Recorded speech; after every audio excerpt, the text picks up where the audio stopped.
This is now our bonus content. Premium content for premium subscribers. Don't be a bitch. Subscribe for money. That's Give right. us money. This stuff is hard to do. It's like This is That's right. the official Ascendant Art premium content commercial. this is dog. we have now moved in. This is now the official Ascendant Art Grift cast. Hell Please yeah, be aware. Grift. For $300, you too can get a lightsaber.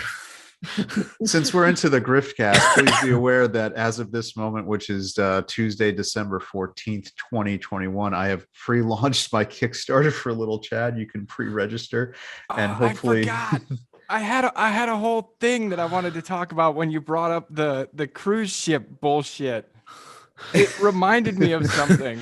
Animaine might be the only one who knows it because he sounds like the only one who does like a little more hardcore gaming than your average people. But I get really into these indie games on Steam, and there was this one called DLC Quest. Basically, you start out with a character, and everything is DLC. Like the ability to move is DLC, music is DLC. And that's what this whole Disney cruise thing, like with the Star Wars, sounds like. It's just like everything's DLC. Everything costs pay for the extra. ability to show up. Every step you take, every move you make. I feel like this is what is it the freemium model from like mobile gaming is like you can download the mobile game for free, but if you ever want to actually enjoy anything, your ass better put your credit card on file and start buying. Yeah, and let's be honest, $300 to build your own lightsaber is not a micro transaction to most people. No, it's not. And honestly, here's the thing: the build your own lightsabers look like shit. They are terrible. They're clunky. They're big. They don't look as cool as any of the movie ones. Because they have like 4 different varieties of each element, and the lightsaber consists of like 4 different pieces you put together. So you have 4 pieces you can pick from like each of the 4 elements. So there's 16 lightsabers, and you're just picking your one out of the bin. Exactly. You're like, you can make your custom version within that framework, and then you get to pick your color kyber crystal. Ooh, your kyber crystal, right? Oh, and that determines what color your lightsaber lights up on. That's so bootleg. I swear. Oh my god, I already couldn't stand Disney, but this is just. I was gonna say, who here remembers Hey Arnold? You remember that cartoon? Of course. Yeah, so you remember that episode where do we look like heathen assholes to you? Of course we watched Hey Arnold. If there's someone who's supposed to not know it, it's me. But I remember the episode where Football Head. We all know Football Head. Exactly. But you remember like Helga's dad? And there's one episode he wants to like tear down the tree in this vacant lot to put up a cell phone store. He's like, well, like people just show up to that lot around the tree and they all just like stand around there. It seems like a good place to put a store because people are just there. And it's like, it's not getting through his head. Like, why are people there? Because of the tree. Because of the tree. Yeah, Disney is just like I've gone there enough. So if anybody who's listening is military, DoD, active duty retired, or DoD employee, the best bargain you can get in Disney vacations is actually what they call their military salute. They do it every year. They always say that there's no guarantee they'll do it every year, but they always re-up it. And you get like 40% off the rooms. And but it's a limited number of the hotels. You don't get to pick every single hotel. But so it'll only cost me $3,000. If you get, well, no, $3,000 is what it would cost you. So when my family went, we get one of the like little places, like rooms that's like a villa where it has like 3 bedrooms, so that it's me and my wife and child, my brother and his wife and child, and then my father who's the veteran, and we can all go. And so it's like basically the equivalent of 3 families worth of people for like $3,000. So it's not terrible for a Disney trip because the room that big. If you got the smaller room, you could, at the discounted rate, you could get the smaller room for only like, it sounds a lot, for like $1,200, $1,300 for a week. Like if you did a full week. But what's really great is that Disney, you can also get military discounted tickets where you can get like 5 or 6 day passes for like $200, which is the best, ticket price you can get. If you do that, it can be pretty cost effective, for if you're doing a Disney trip. Comparatively speaking, it's all expensive. You've got to, but it used to be worth it. Like the experience actually was pretty good. They spent money. You felt like it was a top tier experience. Like you went to all the hotels and things. I can tell you the last 2 times I've gone, which was pre-COVID, pre-Rona, the experience had been crap. Like they had cut back on hours. They had cut back. You could tell. You could really tell like the physical presence of employees was being diminished, like in what they were spending. They started charging for parking to just park at one of their resorts when they never did that before. So it was like $25 a night to park there. So you would want to fly down instead of drive down. It's so that you could be trapped in their ecosystem easier, because Harry Potter started, cutting into their money. So Disney is just, they're pricing out the, I think again, Clownfish TV talks about it. They're going after the Instagram wine mom group, and they're pricing out the regular people. Universal Studios is sweeping in and marketing to that group, and they're going to be the big ones because they're building that Super Nintendo land, and that shit looks legit because it's opening. I'm excited about that. Yeah, and when you mentioned that looks about cool. the Instagram wine mom versus regular people, because like I remember as a kid, I did do one Disney trip as a kid, and I remember that's like when you could get packages for like even a couple of $100. Although granted, it was '90s, money was worth more then. They marketed it to regular people, and that seems to be part of what's changed. It went from being the happiest place on earth to the bougiest place on earth. Yeah, and it seems like the ideology went right along with it. That we've got a bougie ideology along with. Animaine, have you ever gone to Disney? You've ever been I there? have not. I have yet to grace the bougiest land on earth. No, and I have not enjoyed it when it was magical, unfortunately. No. Okay, well now let's get into the real questions, because we've been talking about superfluous bullshit this whole time. The real questions. Animaine, What up? who's your go-to character in Smite? Which class? My go-to class, especially if we're in Conquest, I prefer the jungle because I like stealth. I like being able to get in real quick, fuck people up, get out, and I don't like ever being tied to a lane. So I prefer the jungle. My go-to junglers are Wheelix, Pele, Nemesis, and if I really want to fuck around, Ratatoska, because he got so many different build options. Damn, you play serious. I actually don't. I don't do a whole lot of Conquest because the matches just take too long. I live in Arena. Understandable. Like it's definitely you got to pick your own poison. You can either queue with people who are more likely to actually play to win to a level of like more consistent competency, but you could also be there all day. And if one person starts doing dumb shit, they could ruin the whole match. Or you could do for arena and you get fast, you get out faster, even if it's a shit show. And it's more it's just one big team fight. So you can literally go out there and just throw abilities and still do kind of okay, depending on what the other people doing. But because it's so casual, like I shit you not, the fact that I keep getting people on my team, and this could just be because my MMR is fucked up, but I can tell by the way they building and the stuff they do in the first 30 seconds of the match that they just installed yesterday. And then you also get that's the most amount of the trolls, the people who the moment someone dies on the team, they die one time, they leave the match. Or if you die once, they're just you rock, and they never want to help you. Oh, I've been told to uninstall a couple of times in the private messages. Bro, someone messaged me back in like 2017 when I ain't know Smite lingo yet or mobile lingo. I played like a match before work one day.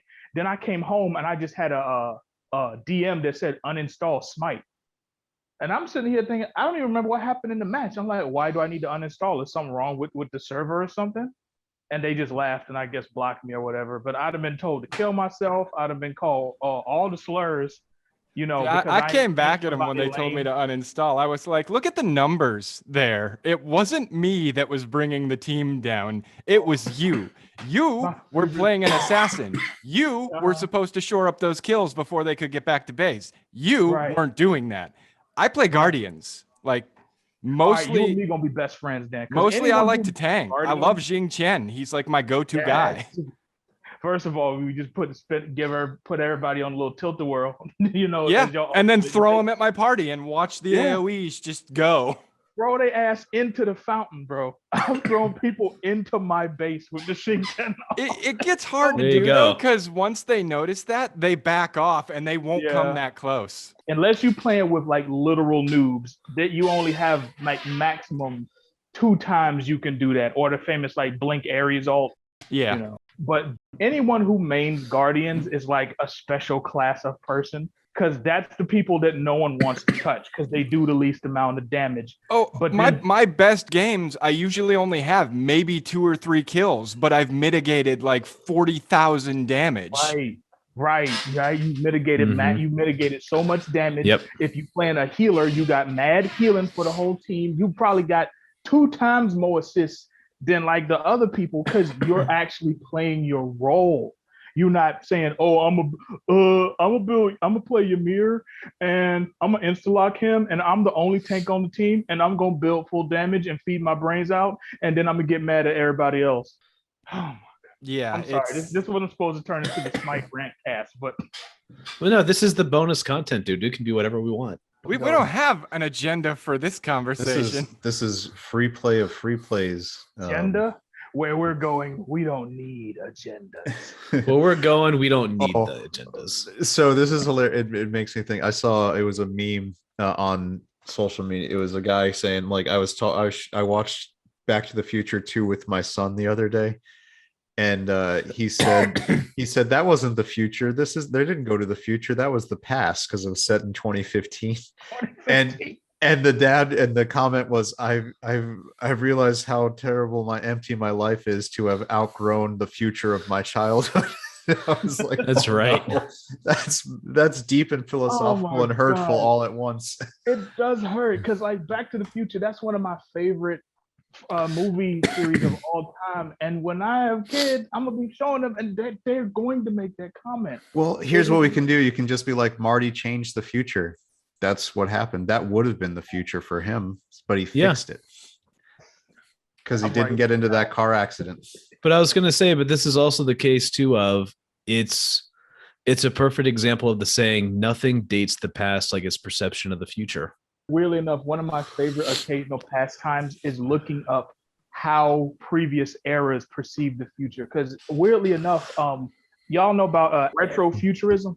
Yeah, I've heard of where that. Is it supposed to wherever the future looks like the 50s version of the future? Yeah, exactly. Like you look. Oh, like at Walt old Disney's retro Epcot stuff. and stuff like that. Yeah, like everything, like it still look like them 50s bubble cars, but they like flying cars now and shit, and all the buildings still look like Art Deco and stuff like that. And everybody's like, wearing tinfoil. If clothing. wasn't the Jetsons supposed to be set like in 1999? Right. I was gonna say, Vinny, that's why like I set my own story pretty far out in the future, but just like 1984 was like 40 years ahead of Orwell, I think.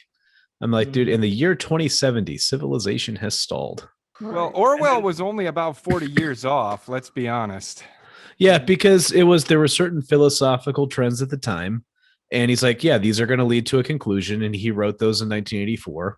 And then was it also C.S. Lewis with Abolition of Man wrote his version? And who's that? Aldous Huxley. And what's funny is there's actually a letter from Huxley to Orwell saying, yeah, like I understand what you're doing with 1984, but like I don't think it's going to work. I think the way it's got to work is they're going to make people love their slavery, and that's why he wrote Brave New World. I had to read it during college. There was one philosophy class I did it, and I'll tell you, Brave New World to me is much more compelling than 1984. And it is a big inspiration to Petro Patriot, because the idea is not that the world is turned into this like hellscape of 1984, but it's turned in like the world is turned into this like twisted theme park / like, if you know, Wall-E, kind of like that. And then and the thing is like everyone is just basically like dopamine saturated out of their mind all the time. And it's only in the very rare cases that someone like breaks away from that's when the evil stuff comes out. But it's also there's also some fun social commentary in there too, because like, you know, in England, there's that famous church, Westminster Abbey. And the guy's like, yeah, like Westminster Abbey is like now a strip club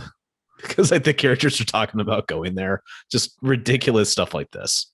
Oh, that's kind of, well, that's, they turned the church into a strip club. And not just any church, the church where they crowned the kings. I mean, now it's where they crown the queens, but it's okay. Slay queen, slay queen. That's right. Yes, Okay. Queen Slay. You had my interest. Now you have my attention. Yeah, and so it's interesting the various ways, because the other part of it too is that one of the characters is what they call the world controller, and he's like bragging about all these different ways that they just like fuck with people's heads. And it's also too like the way people perceive death changes. Right, of course, obviously they replace church services with community sings, they're called. So people get together, sing, and then take something called soma, which is somewhere between like cocaine and psilocybin based on how they describe the effects.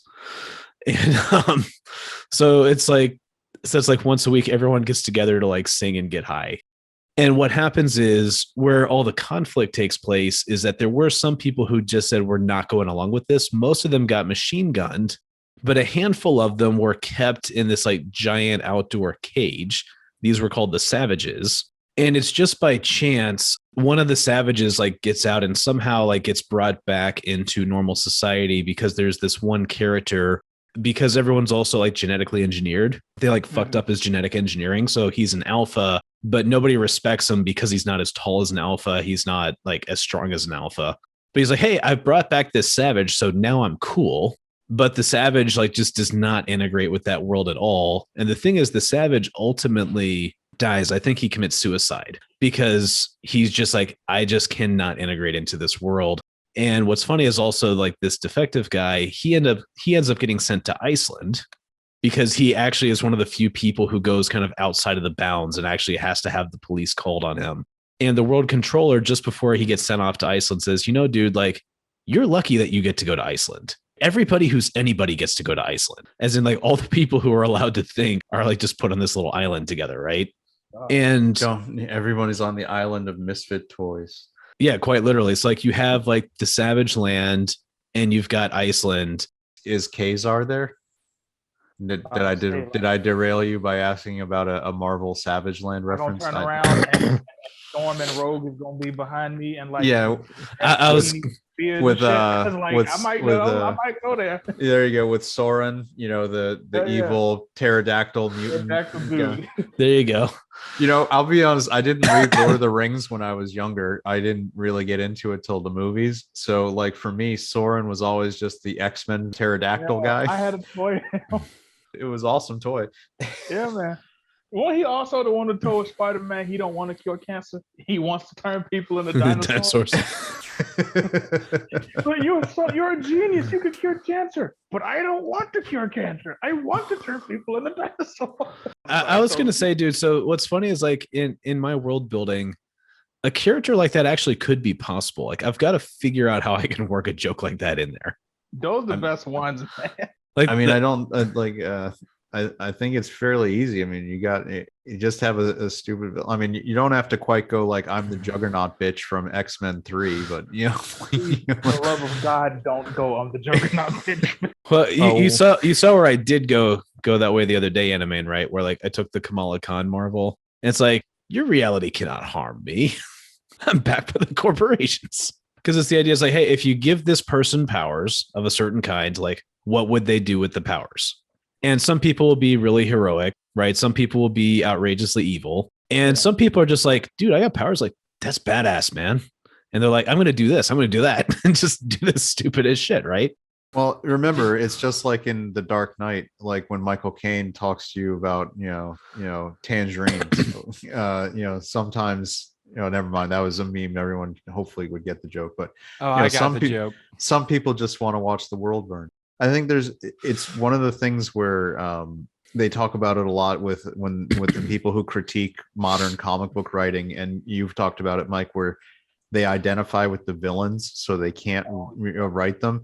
They don't recognize that these people can just be evil because they relate to the choices they're making and that's why they get so mad when they see independent comic book people write villains to be villainous and be just evil, terrible people because they are villains. The people doing mainstream comics get really upset and tell you how like you can't write someone like that, and it's like because you relate to them, so you don't want to realize you're bad. Well, that's why they're going back with like Maleficent and all of the evil characters from the old Disney movies, and suddenly they have troubled pasts, and they were good people. They really were. It's just And look, and they were strong and they were bold. Yeah. Mhm. It was probably a man that fucked them up. Yeah, but in the case of like that Cruella movie, I saw a review of it. It's also too. It's like, oh, like look, she's like kind of like the Joker. She's just become this very strong and quirky character who's really just critiquing society, right? I mean, basically, they made her into Harley Quinn, is what they try to do. I mean, she's a villain that wanted to skin puppies. Let's think about that. This is who they decided they needed to rehab, was a villain whose life goal was to skin 101 puppies To make a to coat. make a jacket. Like, and it's not even like polka dot patterns aren't available.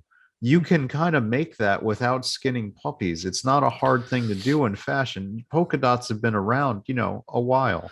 I was gonna So- say, or even if you want to get like just edgy with it, it's like she could just go to the pound and like wait until Dalmatians die, right? Like strays get put to sleep. But But she want to cut that chicken head off herself, yeah, and that's She where it's wants just to watch it bleed. but what's funny about this is anyone else thinking you remember The Simpsons when Mr. Burns Yeah. did the "See My Vest" song? That's what comes to mind now when I think of Cruella DeVille. But what I'm thinking also too, this was like one pastor I really liked. His name was Paul Washer, and he's still alive. He's still doing sermons. He's still And out. yeah, Oh, yeah, you may have heard of his shocking youth message. That's where he kind of got famous on YouTube. yeah. I actually used to watch him in my weirdly enough when I was in college. That was the height of my religious days, which preceded my actual deconversion. But like for like 2 straight years, Paul Washer was damn near all I watched and listened to.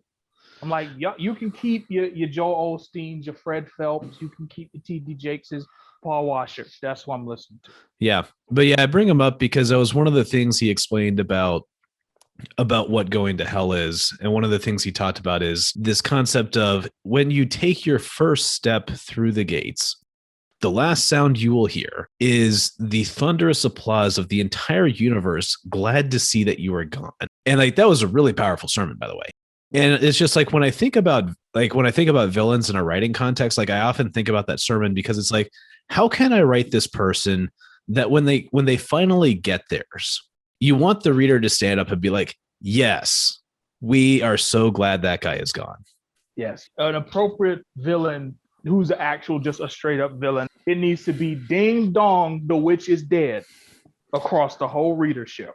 Well, and anime does this a lot better because you can have the relatable villain, but Mhm. they're not supposed to be redeemed by their motivations at the beginning. Right. They're supposed to be redeemed by their motivations as they die. One of the reasons why I am completely going to ignore whenever they touch Yu Yu Hakusho is because Yu Yu Hakusho was king with this. Like Tagoro and Sensui were absolute sons of bitches. But at the end of their story, you're like, I get you. But some of them in the last moment, they kind of see the truth, right? Yeah, they have that epiphany, so to speak. It almost like thinking of the first example I saw of that as a kid, the fact that Darth Vader's redemption was not, okay, he goes to 3 movies and is a complete son of a bitch, and then he does this good thing, and now he's a good guy, and he's going to go party with Luke and them. No, he still died.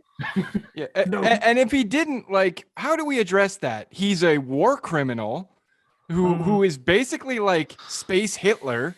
Like, Yes. they're not just gonna be like, oh, well, you saved Luke, you killed the Emperor, we cool. No, they're gonna be like, you need to stand trial for your war crimes, and you're probably gonna get executed anyway. We firing So- your ass out the next Death Star.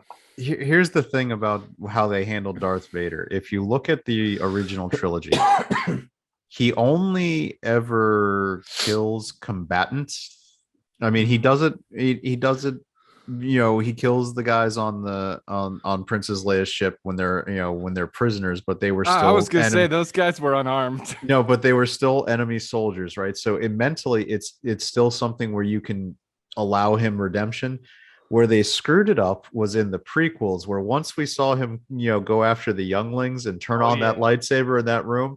When you go back and you watch Return of the Jedi, you're like, that asshole still killed like a whole bunch of kids. I don't know if we should be letting him off the hook because it really like when you watch the original trilogy and that's all you've seen, you can kind of go, all right, he's been redeemed, he loved his son, he saved his son from the emperor, and he still died, so he didn't exactly get off the hook, so we can forgive him. Yeah. But when you see the prequels and you're like, man, that little kid was like, oh, Master Skywalker, you're here to save us, and then he's like, pop the lightsaber, I'm gonna kill you. Oh no, that kid was like 5.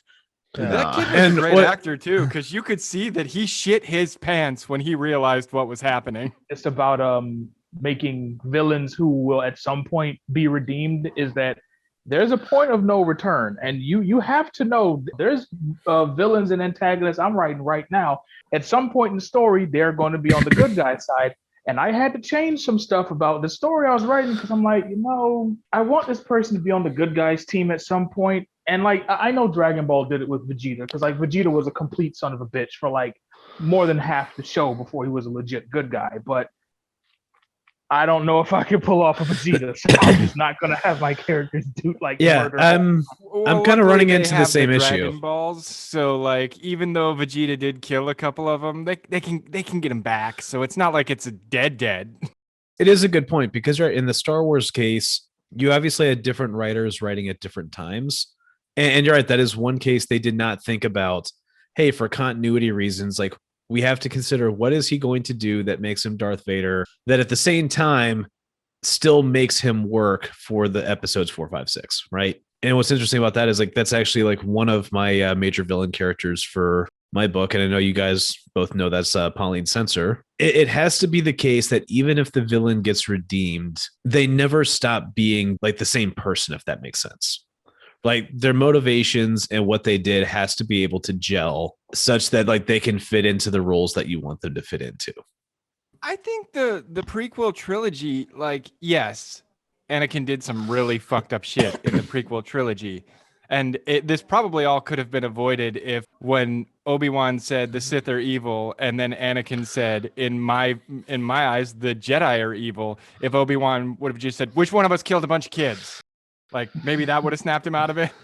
But I think it was almost okay because what you saw was a raging teenager who had lost control of himself. If he was older and a little more tempered, then I think it would have been a point of no return. But I almost think just because he was so just manipulated and down that rabbit hole, so to speak, like it almost makes it not the point of no return for the character in the specific situation that he was in.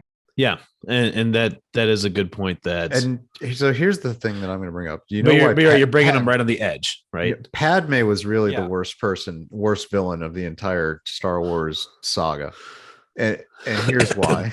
And until we Go got for it. Darth Emo, yeah. No. It's Padme, because he wipes out an entire village of Tusken Raiders.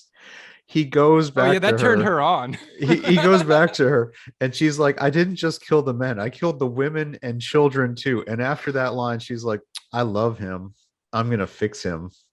It's like he's already a terrible killer of women and children, and she's like, they were just Tusken Raiders, they were dirty people anyway, no one cares about them. She was racist. She was so like, she was told like, for everything that you say is racist, she was 100% like racist. Like apparently, because look, and remember in Naboo in the first movie, they said, you know, like Gungans, we know what you feel like about Gungans, and she was like, you know what, but you've got an army, so I can use you now. Yeah, she never denied it. She's never like, no, you're right, I actually, no, I love Gungans. You know, you guys are from Naboo, you're my people as well. No, she was like, well, you know, you've got a mighty army, Jar Jar told me, let's hook up and do some damage.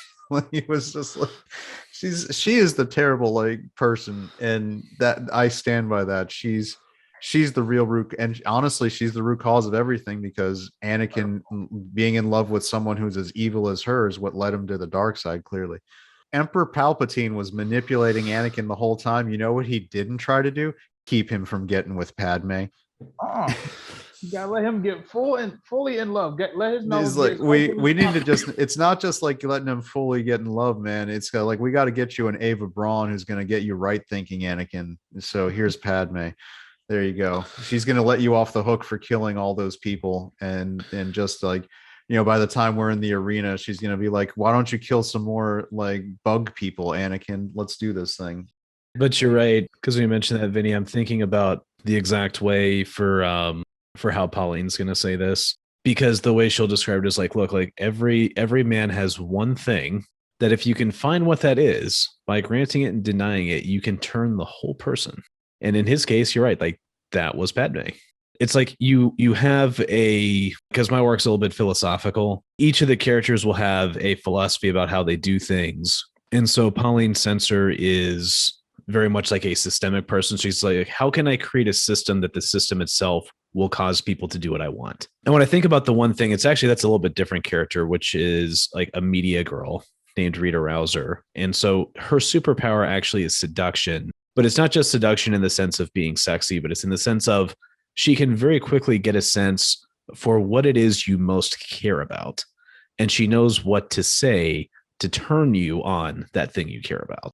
It reminds me of, and Mike, I don't know if you've read this one yet, but did you read The Killing Joke? I've only got the cursory understanding, but I did read the plot summary. Yes. Yeah. So it's the one bad day philosophical debate from the Joker. Like, if I take Commissioner Gordon and I do these wrong things to him, if I take away his daughter and I do these other things, it will break him. Like even a good man, even the best man is one bad day away from breaking and being the Joker, which to a certain extent, the Joker movie is basically is the one bad day, drawn out in a movie form, where it's taking a person and breaking them psychologically to get them to the point of going from a regular person, maybe with some problems, to being the Joker.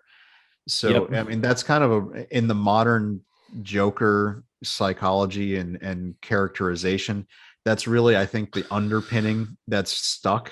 Because even if you go with the Heath Ledger one, where he's just like the agent of chaos Joker, he's still, one of the elements in The Dark Knight was, when he puts the two boats with the bombs and he's trying to show to Batman, here's my grand experiment.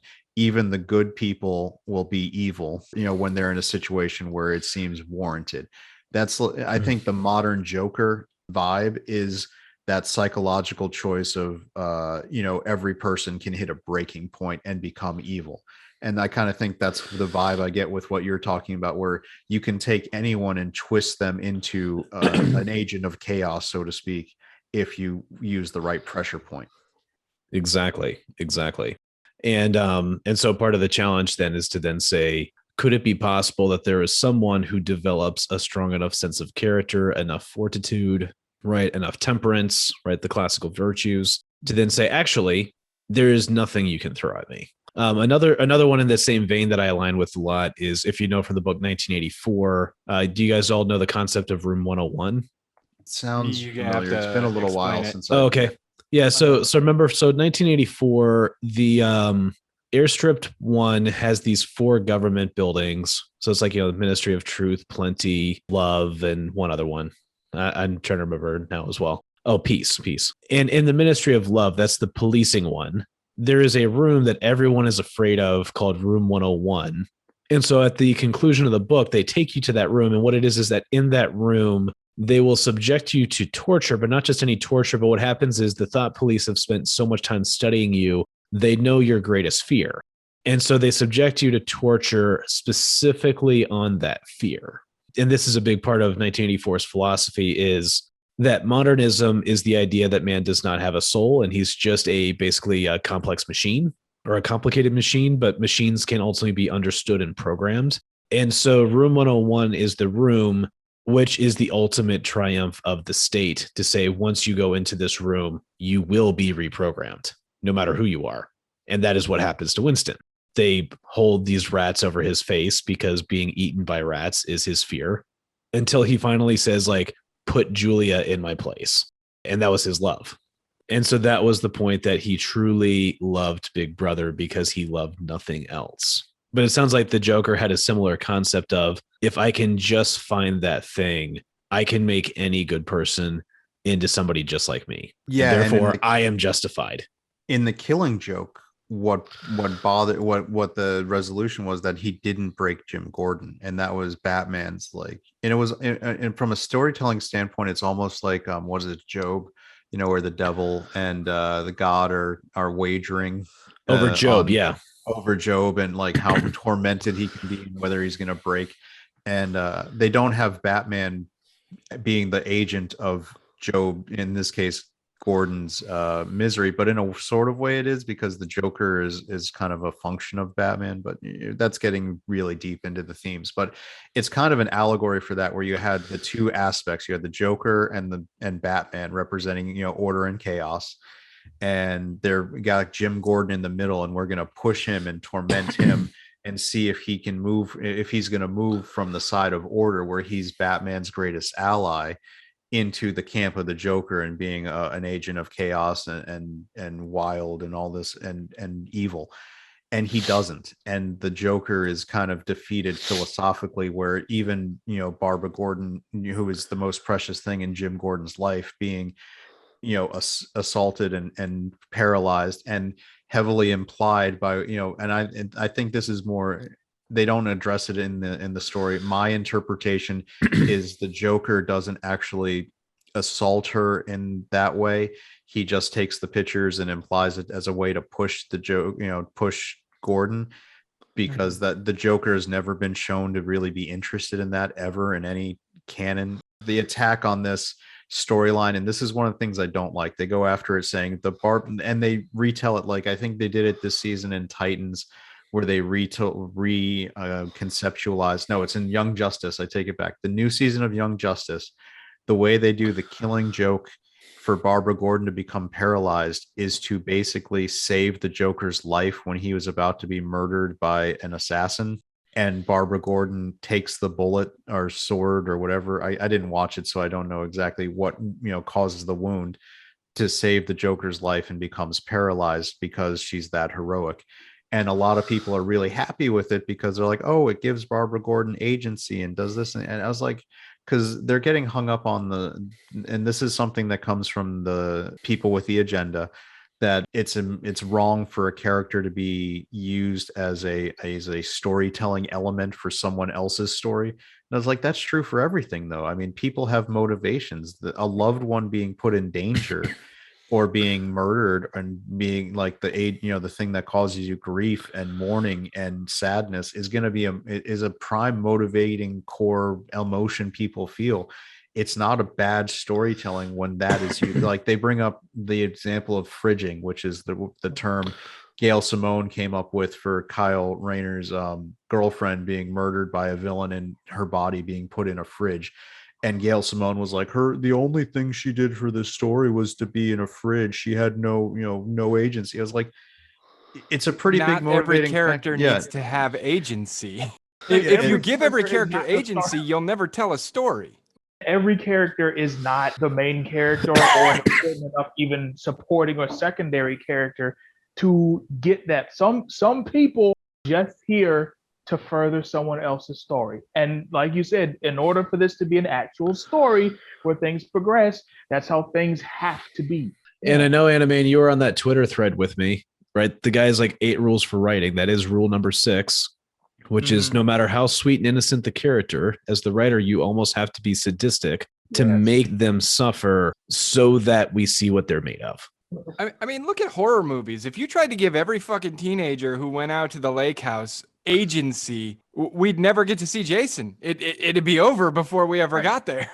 Who, spoiler alert, is who we here for. We sitting here following all these random nobodies who we just can't wait to see how they die. Yeah, I don't give a shit who they are. I just want to see how Jason kills them. Yes. Did I mention it? Was it last podcast where I mentioned Jason X? Where, where Jason's like, I'm sorry, do you want to do drugs and have premarital sex? We just love doing drugs and having premarital sex. It's Man. Because the trope was so obvious, and he's just, I saw that. And he's like throwing the sleeping bags around. Yeah, it just made me like, because I'm obviously I spend a lot of time watching movies, and so I'm well aware of like the trope of like who gets killed in the horror movies. So when I saw that, even though this was a low budget like parody type movie, in the theater because I was working at the theater at the time, so I saw every movie. I was laughing my ass off when the girls did that, and like no one else was getting the joke. And I was like, "How do you not get this? Like, this is Jason. This is the 10th Jason movie. You gotta Like get the every joke." Jason movie is about degenerate kids getting murdered by this monster. It goes back to how he died. Yeah. Yeah. Oh, and speaking Literally. of movies in theaters, did you guys see the new Ghostbusters movie? I have not. Not yet. I was gonna say during I've the seen it and I loved it, man. It was so good. Did you go see it, Mike? yeah, because of that internet outage for the first time, I'm like, you know what? I have nothing to do because I can't work. So, and Jen's like, Michael, we haven't watched a movie in years. So I'm like, okay, let's do it. Especially if you're a fan of the original Ghostbusters, which I do Oh, love. I love so- the Ghostbusters. It's so good. So two things I say. First, before talking about Ghostbusters, there was a preview for the Spider-Man No Way Home. And that was the first, because like I haven't really watched a lot of the Marvel movies, but like the whole multiverse concept was so freaking confusing. So it's easy. It can be anything. It's There, like I let's solved it. just make like 20 different Spider-Mans, and like now we're just gonna throw them all together again. I Like, think like that's what I gathered from the preview. Is like that's what we're doing.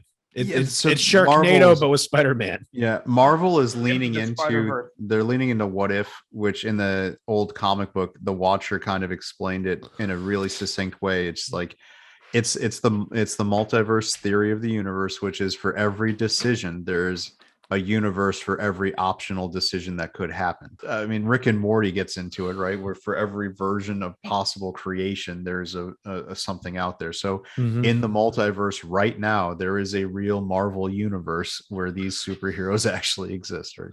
Right. It's not great for storytelling if you really think about it, but it is good if you need a Deus Ex Machina to just do whatever the hell you want. Hey, let's drop someone else out of another universe to save everybody. Yeah. But yeah, so for the Ghostbusters one, since we're evenly split on that, I won't say too much, but I will say two things. One is, yeah, there were many back references to the original. So if you've watched the original, they really have a lot of fun with it. They have a lot of fun with just the rediscovery concept. The other part too is the themes. Like apparently a lot of the feminists who got all behind the 2016 Ghostbuster, like the feminized one, they hated this one because at the center of it, Which it was is like, interesting because it was still a story about the yeah, granddaughter. the lead is the little girl. Is the little girl. I think what they didn't like is the storyline involved a bad single mom who Yeah. didn't relate to her daughter, and her daughter called out her mom for being a terrible mom and not having her shit together. And then further that she actually went back and repaired her relationship with Egon Spengler, her father. Even I can tell from the promo stuff that the movie is not making. I see no attempts to like just shit on men in general, and the legacy of Egon is something that I can tell is going to be core to this story. So that right there is like, oh no, we can't get behind that. Yep. Because yeah, it's pretty much it's the story of a little girl discovering her grandfather's legacy, and the only spoiler I'll mention is right at the end of it, like she puts on his uniforms, like literally she's taking on his legacy, and but that's the thing is that but it's all out of respect, right? So and the thing is like there's such a focus on family, such a focus on legacy, and such a focus on these universal principles. And further, like you're like none of the male characters are made to look like losers. Every single male character gets a chance to do a heroic act at one point or another, or do something good at one point or another. We can't have that. We're not supposed to let the men either good or heroic or real characters, or even if they're evil, they're like competent and evil. Like right. Whatever the fuck his name was from 2016, who the fuck gave a damn about him? Like no one cares. He's literally just some fucking incel. And then he kills himself, and then he turns into the Ghostbuster logo. Like, yeah, that's the villain that we're all gonna get behind. And a villain has to feel threatening in some way. Who would be threatened by that guy? Can I ask if I remember right? Because Sony gave away that movie free with pretty much every movie you got a digital purchase with. For like, because that's the only way they could get it. Exactly. I flipped through to the end. I think they shot him in the dick with their proton packs. Yeah, and that's how they beat him. And it was that's like how they weakened him. They it's shot like, him in the dick. you're not even being creative. At least be creative with what you're doing. And I can enjoy, like, if you're on a center right track, you're not all pretty much not going to agree with most of the political messaging in major Hollywood movies, at least definitely in the last 20 years. But if you Yeah. do it entertaining, at least let me enjoy myself. Like, do it creative and entertaining. That's all I ask. It's not a big ask. It's so small that is. But again, like Well, we're at a point we're so far beyond the pale though that it's not enough just to kind of like undermine. Well, I mean, that's the whole point of it. It's like, subverting expectations is undermining institutions' universal principles.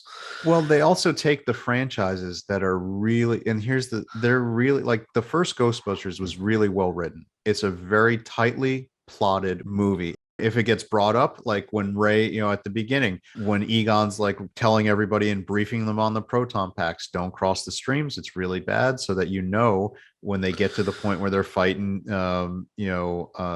what's his name? Gozer. Gozer. And when he says cross the streams, like, oh shit, this is going to get real, because they told me earlier in the movie that that's the worst thing you can do with these things, because That's it'll called cause proper use of a Chekhov's gun. Yeah, so if you establish it, it's like, if you want to watch a movie that has that like to the extreme, it's Hot Fuzz. Watch Hot Fuzz from beginning to end and pay attention, and every little detail that ever gets mentioned has a payoff later. And from the very beginning of the movie, when they introduce Simon Pegg's character and he's doing the voiceover, and it's in the context of him basically promoting himself because he's like talking about how great he is, everything he points out on his resume becomes a payoff when he gets to the end of the movie, for something he's capable of doing. And you don't even think about it at the time, but it's that little bit of groundwork for every little detail. Even if they show him having a plant, it ends up being a detail that matters later. Hot Fuzz is like perfectly plotted, tightly written movie, and it's still hilarious. So I out of the Coronado trilogy, that is the one that I think is the best made movie. Shaun of the Dead might be my emotional favorite. Hot Fuzz is the actual best movie. And philosophically, World's End is the one that I think is the best representation of the philosophy of free will. But that's just me. There you go. Yep. Guys, I gotta get ready to turn it in, but this has been epic. You should start putting some time on your schedule, because Animaine, I think you're gonna have to start coming on the podcast pretty often. This is just fun. Did I just become a new regular and didn't even know it? That's right. I mean, I just like having somebody who I can be like, oh, you got when I did the Savage Land reference, and didn't just have blank dead air that needed to be edited out. I think he's the only one who gets a lot of my gaming references too.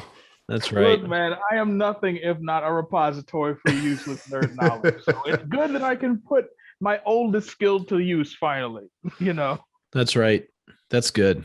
Because Yeah, as the host, my only goal is to not know what's going on and occasionally ask a good question, but half the time step on rhetorical landmines.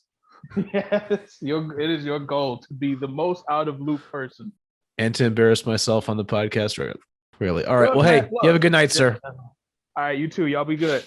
All right. All right. Later. Thanks. Anime. Later.